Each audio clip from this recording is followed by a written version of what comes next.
Today I'm going to tell you one of the many workouts I use to take me from a flabby tummy to defined abs. In this video I'm going to use my years of ab training experience and also my background in sports science to give you a surefire way to get those defined abs soon. So a lot of people believe that training your abs is a waste of time because they believe that this muscle can't grow along with other muscles like the calves or forearms. But this is complete BS. Saying a muscle can't grow is denying centuries of science. So if you couple this routine that I'm about to tell you today with a caloric deficit, you'll get shredded washboard abs in no time. I know this works because I've tried it for myself. The first exercise which I'll recommend you do is decline bench sit-ups. I love these. These are my personal favorite ab exercise. The main reason is behind this is because the bench is put into a decline. There's an extended range of motion. This improves the functionality of the exercise, and also you're spending more time in the stretched position because of the decline. It's been shown that if you want to get more hypertrophic gains, you should spend more time in the stretched position. So doing this exercise will help with that. But if you don't have access to a decline bench, doing normal sit-ups are fine. Don't stress about not having access to a decline bench because a lot of people blow way out of proportion the stretched position benefits. It's only minor. For this exercise, we're going to aim for the 8 to 12 rep range, so chances are you're going to have to add even more resistance in the form of weight. This could be easily done by getting a weight plate and hugging it to your chest, or if you don't have access to a plate, you could just get a dumbbell and hold it like this. So for this exercise, don't go right to failure. I learned this the hard way. You don't want to get stuck at the bottom half of the lift and not being able to get up.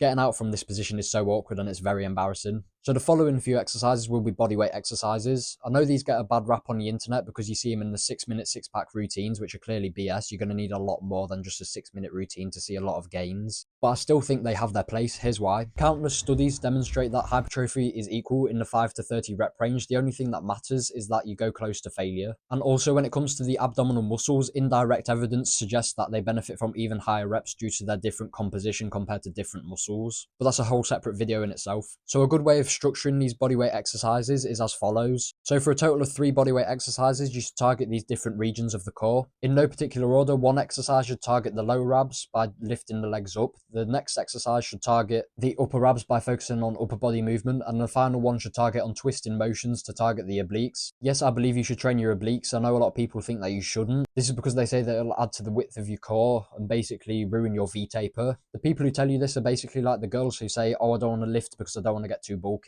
It's just not going to happen, is it? So another reason why I love bodyweight exercises is because you have a lot of freedom. There's so many options and you're likely to find one that you enjoy. Some exercises I really enjoy to do are as follows. Leg raises in order to target the lower abs, and then lying toe touches to target the upper abs, and then Russian twists with a medicine ball to target the obliques. You don't necessarily have to do these. You just have to find some that you enjoy, just following the principles I mentioned previously. So like I said, hypertrophy is equal throughout the 5 to 30 rep range. So whichever exercises get you within this rep range will be very functional. And if some exercises which you enjoy are actually above 30 reps, you can just add resistance in the form of ankle weights. But if you don't have access to them, you can just tuck a dumbbell in between your legs and lift them like that. Just be careful when you're doing exercises where your legs go above your head because you don't want to risk the plate falling onto your face. So obviously in this case, don't go all the way up where it's literally posing over your head. A good frequency of ab training is 2 to 3 times a week. This is what I find best. You get plenty of time to recover and you also get enough frequency to train and get those adaptations in. So to see if you're working towards your goals, you need to track your progress. I like keeping a physical journal, basically trying to log every set and rep I did for each exercise and each workout. Then every time it comes around to training, I look back to my previous session and try and beat my scores from that one. It doesn't necessarily happen every time where I beat my scores, but if you're a beginner, likely the chances are that you're going to continuously progress for each exercise, almost every session. So now you should be equipped with the tools to make a similar transformation to what I have. If you found this video useful, consider subscribing because there's going to be plenty more where this came from.